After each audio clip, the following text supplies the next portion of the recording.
Sa'yo pa ng tanan, gusto ko na nagkausapan.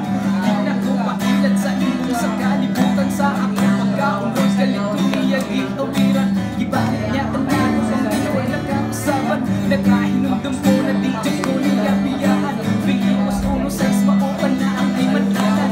Na iya ipadalong tungkol sa iyang nasudan. Hanggang sa pagbalang sa anak sa amahan. Pagka maayong mo, pagka